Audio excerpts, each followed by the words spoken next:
الله وبركاته. إن الحمد لله أصلي وأسلم على رسول الله سيدنا ومولانا محمد بن عبد الله وعلى آله وصحبه ومن والاه.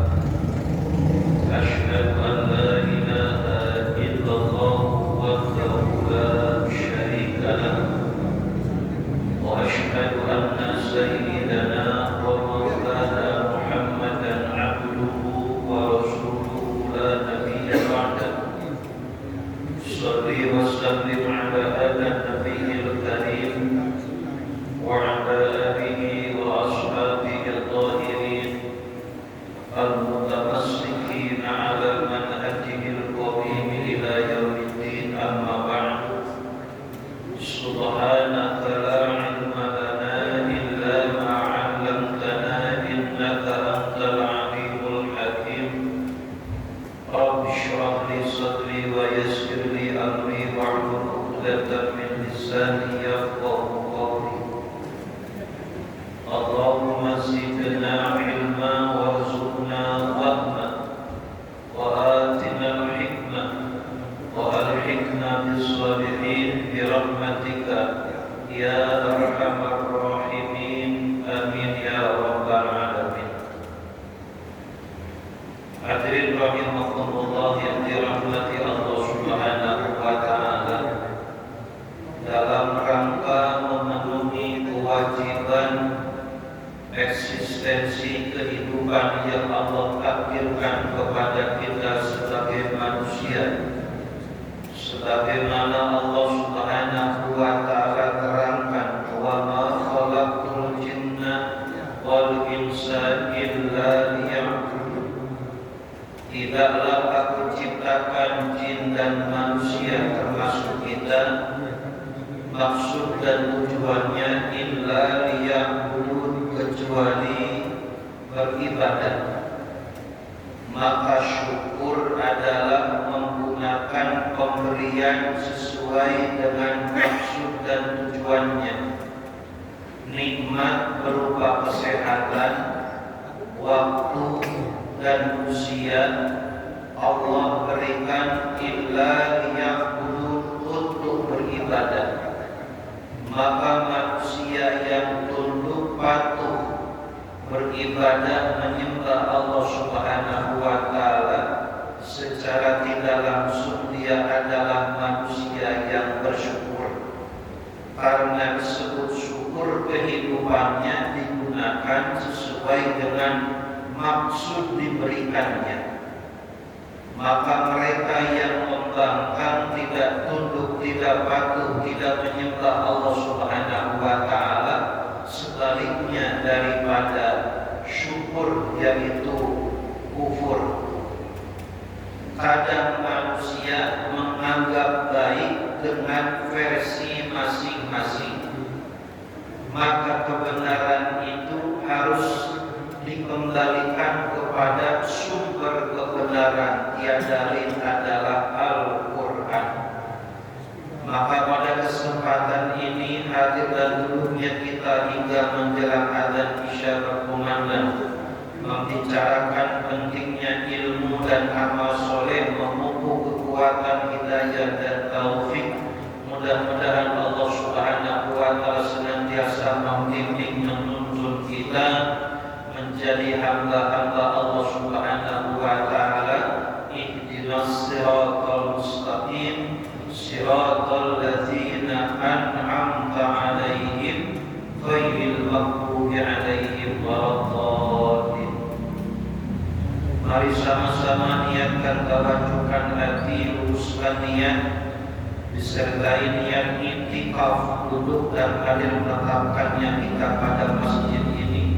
Mudah-mudahan Allah berikan manfaat. Bismillahirrahmanirrahim.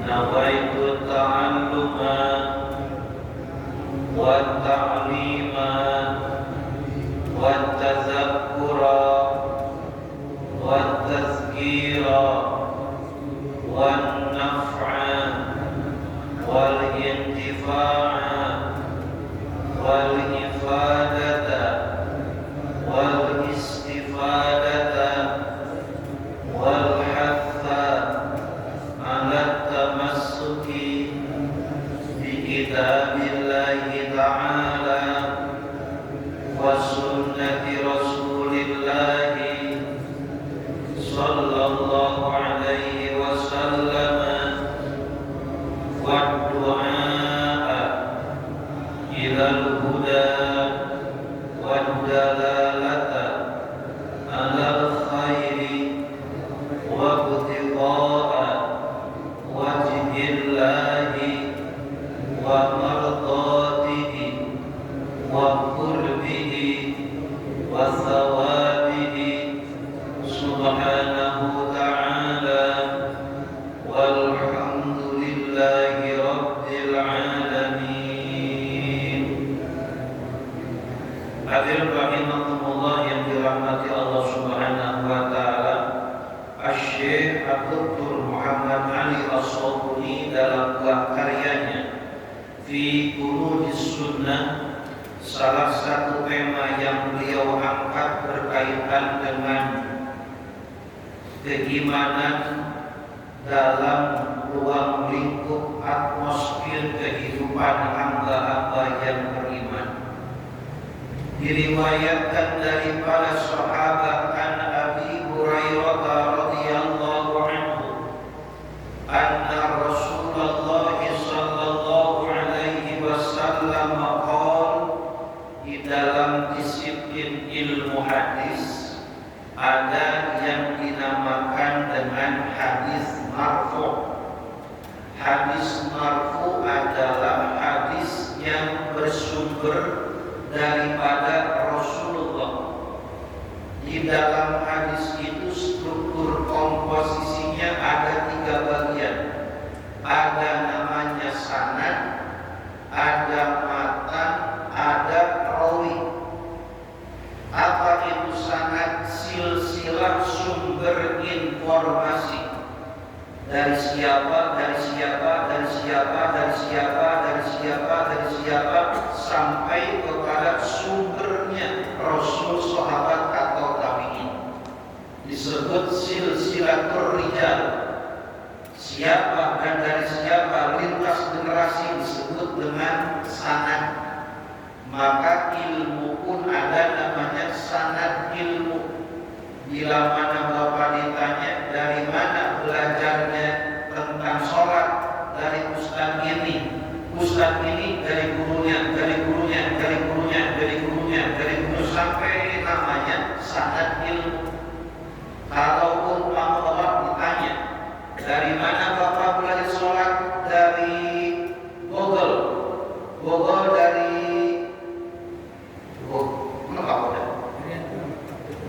nah, itu namanya sanad ilmu, dipertanggungjawabkan. Maka ada namanya sumber informasi, ada sumber edukasi.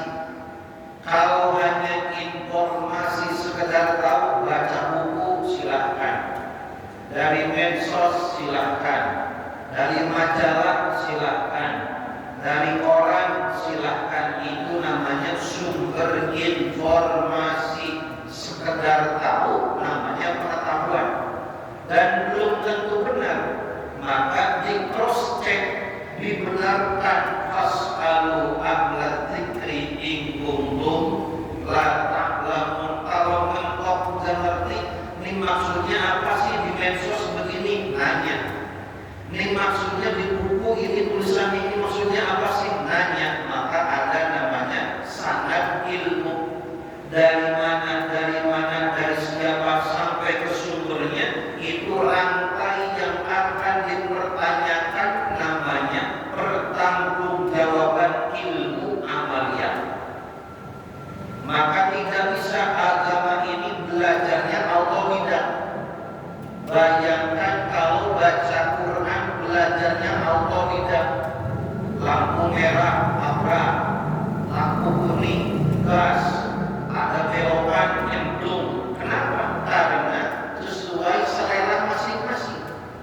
Betapa bahayanya bila mana agama ini tidak menggunakan isnad, sumber dari siapa dan bagaimana belajar seseorang. Maka yang ada ibadahnya bebas versi masing-masing, keyakinannya bebas sesuai pemikiran masing-masing. Nanti ada disebut dengan hurriyatus syakhsiyah, kebebasan berpikir, liar cara berpikirnya. Kenapa? Tidak dibingkai dengan batasan-batasan keilmuan yang bersanad. Maka di dalam ilmu hadis ada namanya sanad, silsilah, rantai yang menyambungkan ke sumber otentik, yaitu salah satunya bila mana nyambungnya ke Rasul disebut dengan hadis marfu.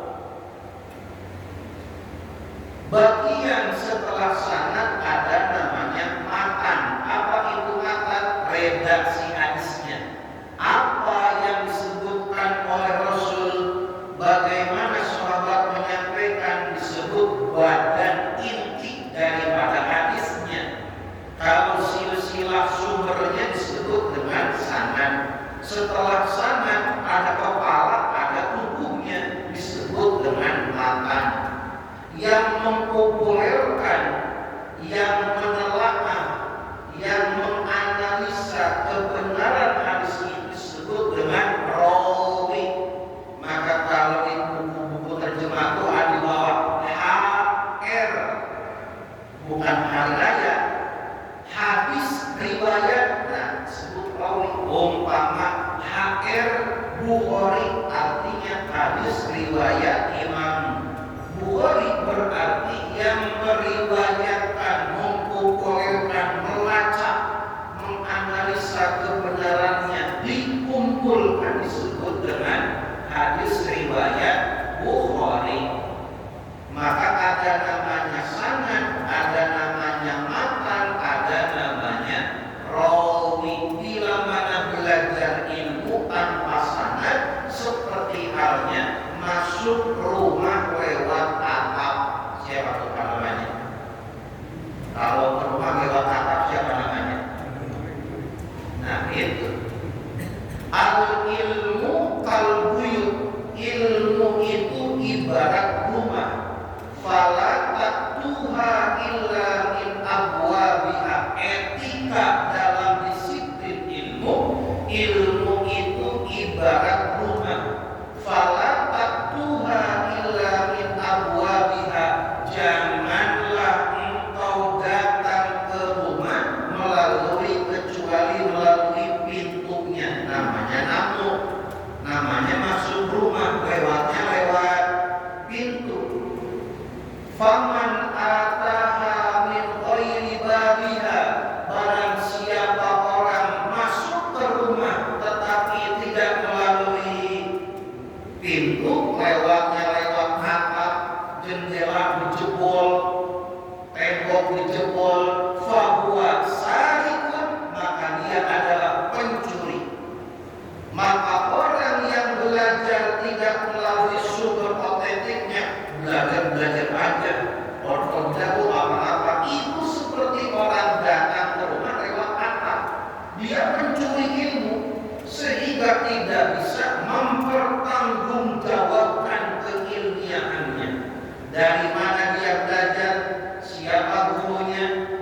disebut ada namanya sanad. Diriwayatkan sahabat bernama Abu Hurairah radhiyallahu anhu anna Rasulullah sallallahu alaihi wasallam qala al-imanu bid'un wa sab'un.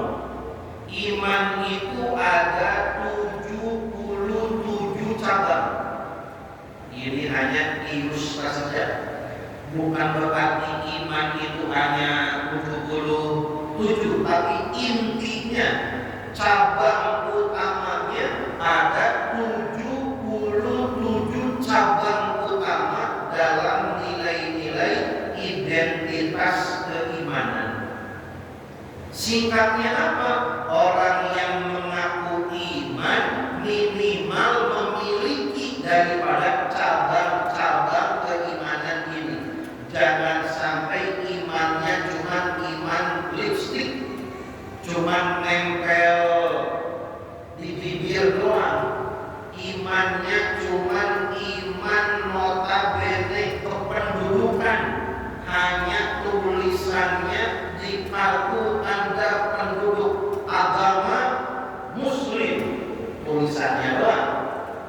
Maka iman itu bukan hanya teoritis, bukan lipstik, bukan slogan, tapi iman itu adalah implementasi pembuktian.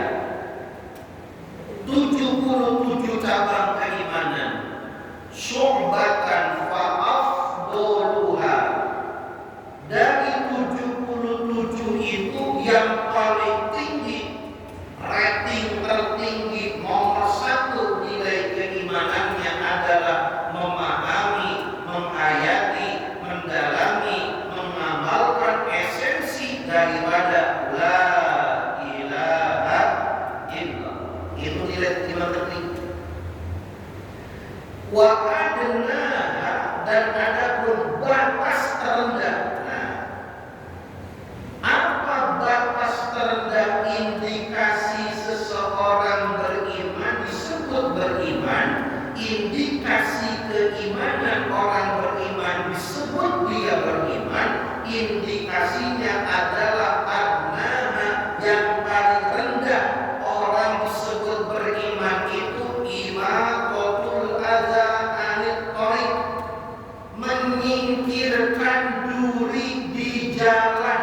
Nah, itu iman paling kecil itu. Ibadah itu bukan cuma zikir la ilaha illallah. Iman bukan hanya dipraktekkan di masjid, di mushola.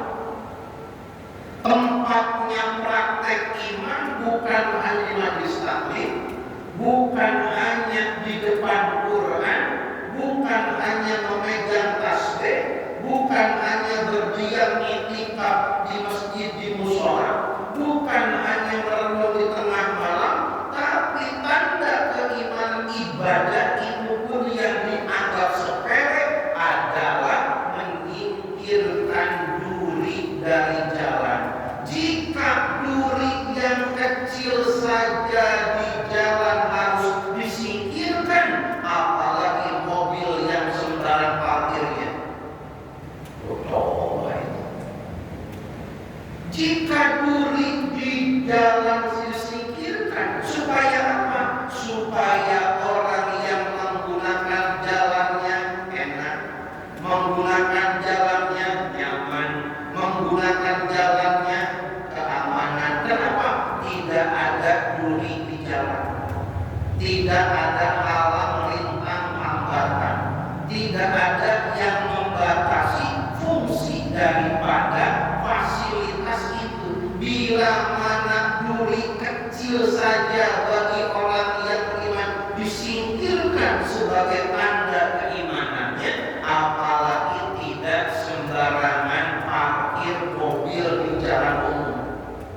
Itu pun orang beriman.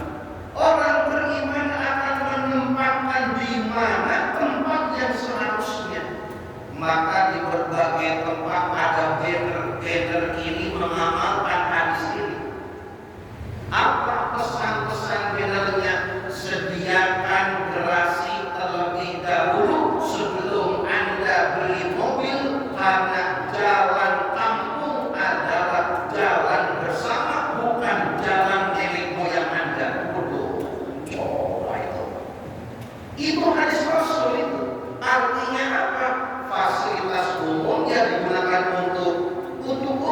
jangan dibatasi. Sekira-kira mengganggu yang lain, masukkan ke garasi.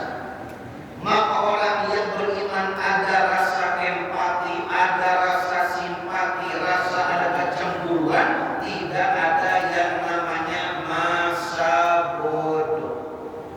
Kalau hanya mengandalkan masa bodoh, duri di jalan cuman duri. Emang kita doang yang pakai jalan, jalan-jalan bareng. Kenapa harus kita peduli? Nah, orang beriman itu membacanya bukan bersifat individualis, bukan siapa yang pakai, tapi orang yang beriman ketika membaca ada peluang sedikit pun, maka ada sikap bagaimana keimanannya tersentuh dan bagaimana imannya hidup atau tidak.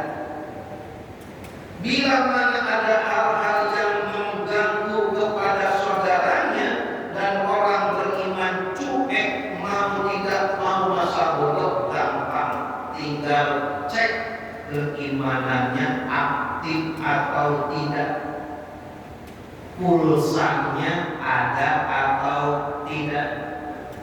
Handphone boleh mahal, tetapi kalau handphone mahal tidak ada kuota, apa dikata?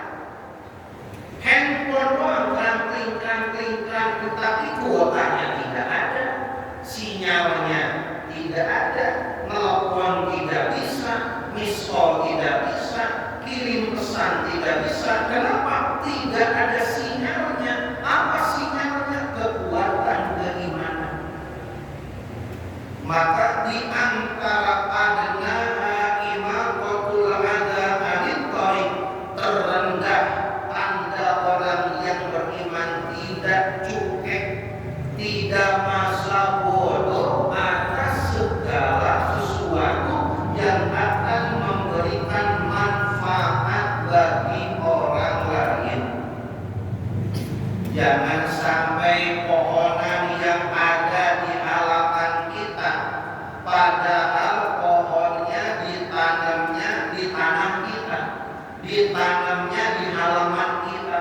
Jangan sampai ranting daunnya berjatuhan ke halaman tetangga. Iman itu kan.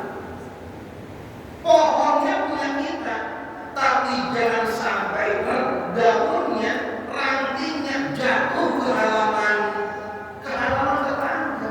Kenapa? Pohonnya yang nanam kita. Kenapa imbasnya tetangga harus mendapatkan sampahnya? Jangan sampai tetangga kita sampahnya dapat, rontok daunnya dapat, rantingnya dapat, ketika berbuah enggak nyampe kisah tetangga. Ada begitu, ada kira-kira? Dan coba ini. Maka agama bukan cuma di masjid doang, bukan hanya di mushola saja, tapi bagaimana sekecil apapun memberikan manfaat kepada saudaranya, itu pun tanda keimanan. Maka Rasul berkata, adna nilai iman indikator seseorang yang beriman tidak akan cuek, tidak akan masa bodoh, bila mana satu, ada peluang memberikan manfaat kepada orang lain, ada duit jalan singkirin, walau jalan dipakai orang banyak, singkirin aja. Manfaatnya bagi siapa? Bagi orang lain. Gorong-gorong sampahnya banyak, angkat. Yang mendapatkan manfaatnya bukan cuma kita doang, orang lain mendapatkan manfaatnya. Tidak jadi sarang nyamuk untuk telur, DPD tetangga keluarga aman selamat sentosa. Kenapa? Adanya rasa empati, simpati, keimanannya. Maka iman itu bukan hanya dipraktekkan di masjid, di mushola, di hadapan Quran, tasbih muter, tapi dalam hidup kita sehari-hari Rasul mencontohkan simpel. Tanda keimanan orang beriman, selemah-lemahnya orang beriman, tidak boleh ada rasa masa bodoh, tidak mau tahu. Tandanya apa? Ketika ada duri di jalan kecil sekali, tetapi orang beriman membaca peluang ini, jangan sampai saudaranya mendapatkan balai cobaan sesuatu hal yang berbeda. Hadirin rahimakumullah yang dirahmati Allah Subhanahu wa taala. Wal haya'u syu'batan minal iman, dan rasa malu di dalam keimanan itu sebagian daripada iman. Malu jangan sampai salah menempatkan. Kalau malunya di dalam keimanan, maka malu tersebut akan merubah keimanan seseorang. Malu belum bisa sholat, belajar sholat, bukan enggak sholat. Maka hadirin rahimahumullah yang dirahmati Allah Subhanahu wa taala, fi hadzal hadits ad-dinul 'azim alladzi jaa'a bihi sayyidul awwalin wal akhirin.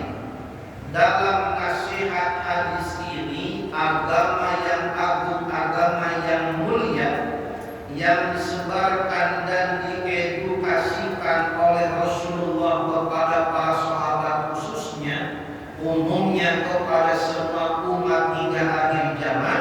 Di dalam edukasi pembelajaran agama itu ada yang disebut dengan adabul ijtimaiyah, etika bersosialisasi. Bagaimana etika bertetangga, bagaimana etika bermasyarakat, bagaimana berkomunikasi, bagaimana berinteraksi, itu diatur oleh tanda-tanda keimanan orang yang beriman.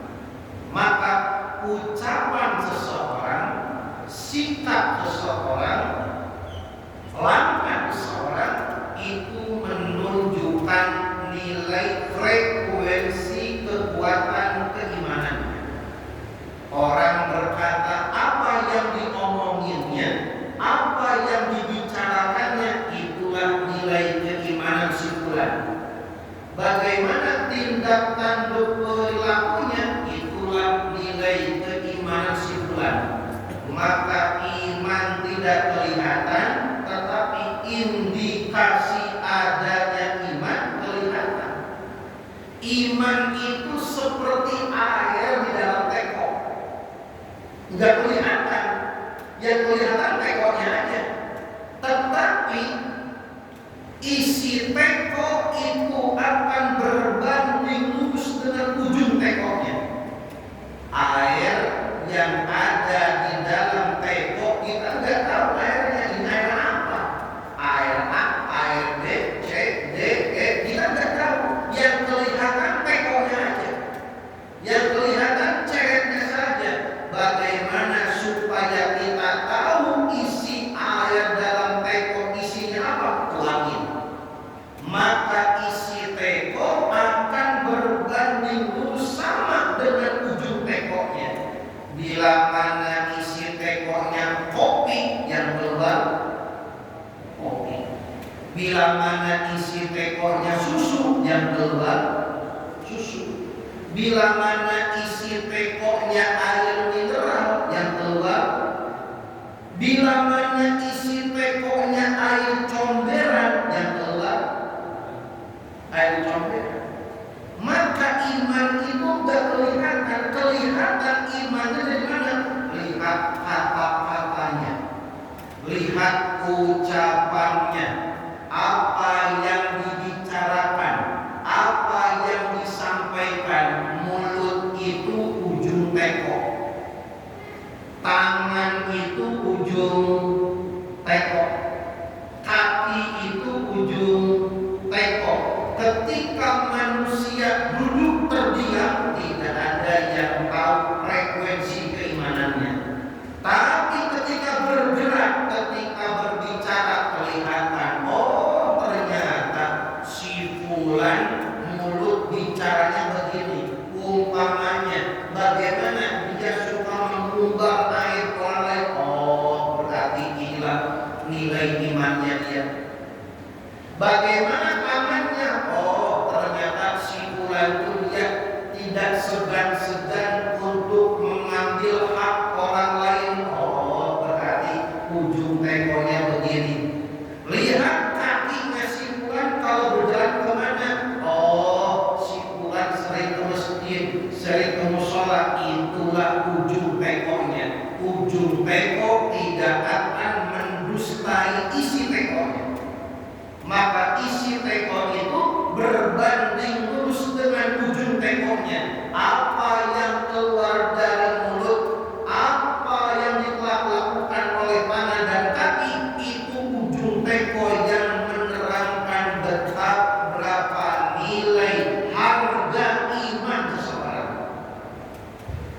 satu ada uang receh, ada yang warna merah, warna biru, warna hijau, warna ungu, warna abu-abu. Ketika kotak amal lewat langsung deg-degan. Jangan sampai salah masukin ini. Ketika dimasukkan itu tangan menunjukkan nilai keimanan seseorang. Maka adna Rasul berkata cukuplah mendeteksi parameter iman seseorang terendah bagaimana ekspresi seseorang ketika melihat hal yang sepele. Apa sepele? Di jalan banyak kerikil, di jalan banyak batu, di jalan ada bekas pisang, disingkirin. Imaqatul adza anit thariq, simple, mudah, tetapi itu adalah habit karakter orang yang beriman. Maka Rasul berkata, apa yang sebarkan agama yang agung ini fiha adzabul ijtima'iyah wa usulul insaniyah, contoh-contoh ideal orang yang beriman. Bagaimana sejatinya orang yang beriman, ucapannya, tangannya, kakinya. Disebutkan dalam riwayat hadis yang lain, al-muslimu man salimal muslimuna min lisanihi wa yadihi. Sejatinya orang muslim, sejatinya orang mukmin adalah dia seseorang yang mana saudaranya selamat dari akibat buruk lisan dan mulutnya. Bila mana orang lain selamat daripada lisannya, tidak disakiti, tidak dibuka aibnya, tidak digibah, maka dia sejatinya orang beriman. Bagaimana tangannya memberi manfaat atau merusak, maka orang beriman itu adalah orang yang mana saudaranya terhindar dari akibat buruk lisan dan ucapannya. Bila mana ucapan dijaga, lisannya dijaga, cukup kafa mukminan. Seperti itulah musul insaninya, contoh ideal orang yang beriman. Wa akhlaqun rafi'atun taj'aluhu bihaqqi maghfiratil adyan wa ahjawiyatil azman wa ru'idu jami'a tashri'iyyati samawiyati wa nahmil ardiyah bima yuhaqqiqul khairu wa ru'adu wa sa'ada li balil insan fama min fadilatin al-fadail wa la mukrimatin ila makarim wa la fadilatin al-qadiratin al-adabil ijtima'iyyatil hamidah illa da'a ilaiha ad-din wa raqqaba fiha al-islam wa in syi'ta faqul. Bila mana kita ingin menyimpulkan apa inti daripada ajaran Islam, innahu Islam itu dinul adab wal akhlak. Islam itu adalah agama yang menjunjung tinggi etika, adab dan akhlak. La dina liman la adaba wa la akhlaqa. Tidak ada keimanan agama yang sempurna bagi seseorang bila mana dia tidak ada adab dan tidak ada akhlak dalam kehidupannya. Innahu dinul adab wal akhlak. Islam ini esensinya adalah agama yang menjunjung tinggi, mengajarkan adab dan akhlak. Bal innahu dinul hayati bi asariha li annahu dinul fadail wal kamalat. Tidak ada agama yang paling sempurna yang mengajarkan dalam semua esensi kehidupan kecuali Islam. Inna dina indallahil Islam. Hadirin rahimakumullah yang dirahmati Allah Subhanahu wa taala, maka Asy-Syaikh Dr. Ali As-Sabuni menyimpulkan fal iman laisa mujarrad i'tiqadi billah. Iman itu bukan cuman pernyataan amantu billah. Iman bukan cuma lipstik, bukan cuma retorika, bukan cuma pengakuan, tapi iman itu adalah pembuktian. Hadirin rahimakumullah yang dirahmati Allah Subhanahu wa taala, Rasul dianugerahkan oleh Allah disebut jawami'ul kalim. Ucapannya singkat, ucapannya simpel, ucapannya sedikit, akan tetapi syarat padat dengan makna yang mendalam. Rasul hanya berkata bahwa iman ini memiliki cabang-cabang utama 77. Bila mana ada cabangnya, tentu ada rantingnya. Yang kita ketahui, ranting itu menyatu dalam cabang, cabang menyatu dalam batang, batang berasal dari akarnya. Bila mana suplai akarnya tidak ada, maka lama-kelamaan rantingnya akan mengering, rantingnya akan patah, tidak akan ada tanda-tanda keimanan. Semuanya berasal dari asyhadu an la ilaha illallah wa asyhadu anna Muhammadan Rasulullah. Maka orang beriman bukan cuma pengakuan saja. Tangannya beriman, matanya beriman, telinganya beriman, kakinya beriman. Bagaimana kaki yang beriman? Dia tidak akan berani melangkah ke tempat-tempat yang Allah murkai. Bagaimana tangan yang beriman? Maka tidak akan berani untuk mencelakai, apalagi mengambil, merusak yang bukan haknya. Bagaimana mata yang beriman? Mata yang beriman tidak masa bodoh, tidak ada rasa tidak tahu. Mata yang sensitif, ketika ada peluang-peluang kebaikan maka akan merespon, langsung dipotret oleh mata, digerakkan oleh tangan dan kaki. Maka di awal dikatakan ucapan seseorang, perilaku seseorang menggambarkan kualitas keimanan seseorang. Hadirin rahimakumullah yang dirahmati Allah Subhanahu wa taala, seumpama di setiap masjid, di setiap mushola ada alat namanya mesin detektor keimanan. Bahaya. Kalau di pintu masjid ada namanya mesin detektor, seperti mesin metal detektor. Kalau orang masuk pintu bawa besi itu, kalau seumpama di masjid ada mesin detektor keimanan, kayaknya pada takut kayaknya. Pada takut masuk masjid, takutnya semakin bunyinya kenceng, semakin lemah imannya.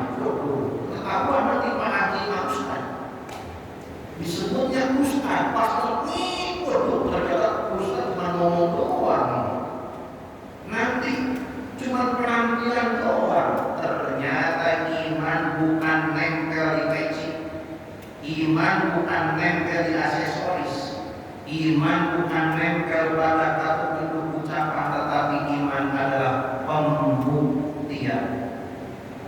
Hadirin rahimakumullah yang dirahmati Allah Subhanahu wa taala, sehingga Rasul terkadang untuk memudahkan umat ini agar memahami bagaimana praktek keimanan, kadang-kadang Rasul menggunakan perumpamaan. Salah satunya contoh bagaimana seorang mukmin diperumpamakan oleh Rasul. Rasul berkata, masalul mu'mini kan nahlah. Orang beriman itu ibarat lebah. Orang beriman harus belajar sama lebah. Diciptakan oleh Allah Subhanahu wa Ta'ala, desainnya hebat. Bagaimana lebah menjadi inspirasi bagi orang beriman? Satu, iza waqafa ala husnin la tuksir. Lebah itu bila mana hinggap dalam ranting kelopak bunga apapun, tempat yang dihinggapinya tidak akan dia rusak. Lebah hinggap di rantingnya tidak patah. Lebah hinggap di kelopak bunga tidak sobek. Seperti itulah sejatinya orang beriman. Dimanapun dia berada, tidak meninggalkan permasalahan. Sejatinya orang beriman seperti halnya lebah, bila mana berada dalam tempat apapun, dia memberikan ketenangan. Yang didatanginya tidak merasa keberatan, yang dihadirinya tidak merasa kekhawatiran. Lebah itu bila mana dia singgah di ranting dedaunan pohon apapun, maka ranting yang dia hinggapi tidak dia patahkan. Kelopak bunga yang dia injak tidak dia sobek. Padahal lebah itu memiliki kekuatan yang besar. Maka pelajaran utamanya, jangan meludah di piring tempat kita makan. Jangan meludah di piring tempat kita makan. Mendapatkan manfaat di sana, tapi justru kita yang menjelek-jelekannya. Etikanya, jangan sampai bila mana kita tidak bisa memberi manfaat, jangan merusak yang ada. Seperti halnya lebah, dimanapun dia berada, tidak menjadi troublemaker, bukan biang masalah. Hadirnya tidak merugikan, hadirnya tidak membuat kekhawatiran, hadirnya tidak membuat gaduh, maka lebah tidak akan merusak habitat tempat di mana dia singgah.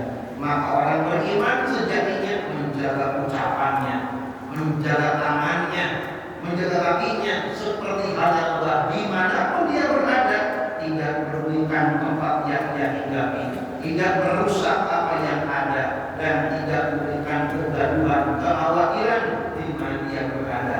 Lebah hanya makhluk kecil, tetapi Rasul menggambarkan seorang mukmin idealnya seperti seekor lebah kecil, tetapi lebah diangkat oleh Allah menjadi salah satu nama surat di dalam Al-Quran. Ada namanya surah An-Nahl, surah lebah. Inilah hebatnya bagaimana Islam mengajarkan. Tidak perlu berpanjang bertele-tele. Rasul mengajarkan bagaimana orang beriman pelajaran bagaimana siklus kehidupan, gaya hidup seekor lebah. Mudah-mudahan Allah Subhanahu wa Ta'ala membimbing kita agar menjadi khairun nas, anfa'uhum linnas. Rabbana atina fid dunya hasanah wa fil akhirati hasanah wa qina adzabannar. Subhanakallahumma wa bihamdika asyhadu an